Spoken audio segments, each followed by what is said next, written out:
Good morning, Hope Community Church.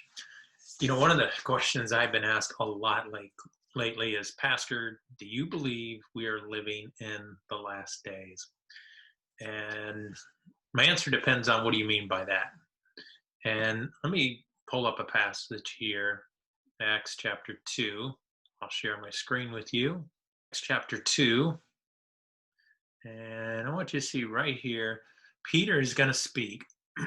And Peter speaks, and here's what he says. He says, "And in the last days it shall be, God declares, that I will pour out my spirit on all flesh, and your sons and your daughters shall prophesy, and young men shall see visions, and old men shall dream dreams." Peter is giving a sermon. Peter saw his situation as being in the last days. Let me fast forward to the Apostle Paul. The Apostle Paul, as we had been talking about, persecuted the church until he met the resurrected Christ.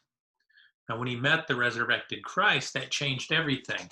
Now, sometimes our first thought is, did seeing the resurrected Christ, they look and go, wow, here's a miracle. This now proves who Jesus is. This now proves that there's an afterlife.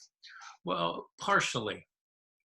For Paul, it did a couple things. It does speak to the legitimacy of who Christ proclaimed to be. But beyond that, it also told Paul something very important, that he knew that at the end of time, in the last days, which could be thousands of years, it already has been, that the dead would be resurrected.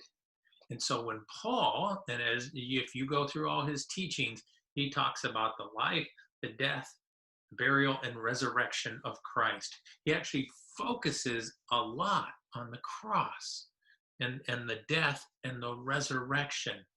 He doesn't tell us a whole lot about his life. He's focused on that. Why is he animated on that subject? Well, because the resurrection tells Paul that we have moved into the eschatological age, this end time. We're preparing for Christ to come back, his second coming. So are we living in the last days? Yes. Has anything happened recently that we can look and say, yeah, Christ is coming back tomorrow?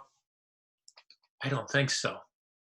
But if we're living in the last days, then we need to look at those who believe they were living in the last days. Peter can't be any more clear. He's quoting that they were living in the last days. And what did they do? Well, in Acts 2 here, he preaches the gospel. He loves on people. He shares hope. Paul's going to do the same thing. He's going to go out and proclaim good news. Tomorrow, we're going to finish Acts chapter 10 and see what does Peter do? What does Peter do knowing that the last days have begun? Hey, let's be faithful. Let's be faithful to the scriptures. Let's be faithful in serving God. And let's be faithful in loving people. Let's remind them that Christ has defeated sin and defeated death, and he is coming back.